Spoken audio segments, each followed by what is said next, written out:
I am luckier than most people. Both my parents themselves were entrepreneurs, and as a result, I grew up in a household in which entrepreneurship was normalized, accessible, and never a non-possibility.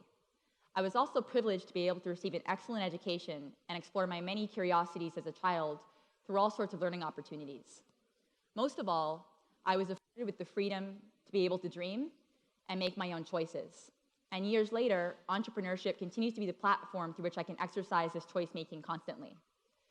I was also lucky enough to pursue my childhood passion of playing competitive tennis, and like many young athletes, aspired to one day become a pro tennis player.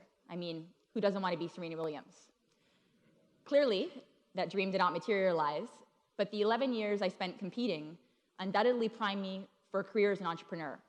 Self-reliance, perseverance, the ability to maintain composure in high-pressure environments, and also the wits to quickly evaluate risks and make decisions are all part of a foundational tool set that I draw upon daily in my life.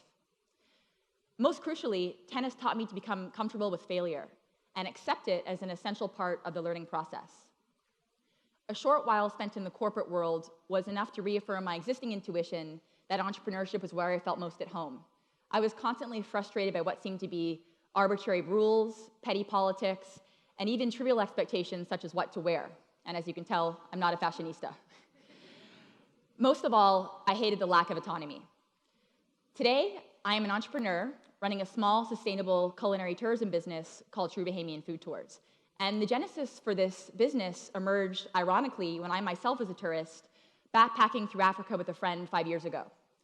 Every experience about that trip was so memorable, and still is to this day. Whether we were on a spice plantation tour in Zanzibar or summiting Mount Kilimanjaro.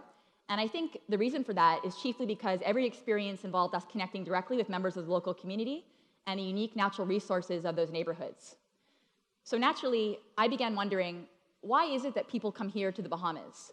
What do we have that's worth spending time and money to come to see and that's truly memorable? And the answer is so very much, and I'm not just talking about the obvious, the world's whitest beaches or most mesmerizing blue oceans. Those are both true. But take, for instance, the world's third largest barrier reef off the coast of Andros Island, or Great Onagwa, home to the world's largest population of pink flamingos in the world. And that's just for starters. Beyond natural beauty, this country was resplendent with cultural and historical richness. And there's one particular dichotomy that struck me as I was reflecting on my trip, and that was, while we Bahamians are so proud of our diverse and unique Bahamian cuisine, very few of the 6+ million visitors coming to this country every year ever have an opportunity to experience an authentic Bahamian meal.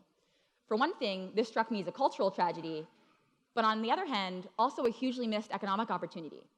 Because all travelers eat and drink, culinary tourism has a greater ability than any other type of tourism experience to engender long-lasting memories. Food tells the story of a people, the heritage, and the landscape of geography. This is why we started Tru Bahamian Food Tours, specifically to address this gap. And we offer food and culture-based experiences in the form of food tasting and cultural walking tours and interactive cooking classes to Nassau-based visitors.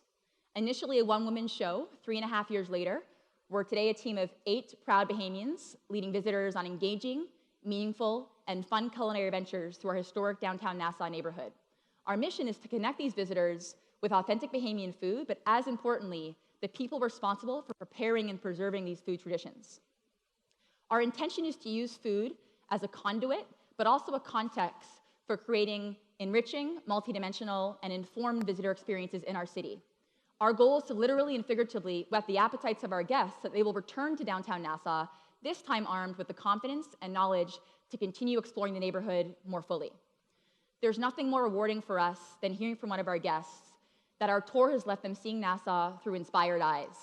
And this for a city that they previously didn't think was worth getting off their cruise ship or leaving their hotel property for.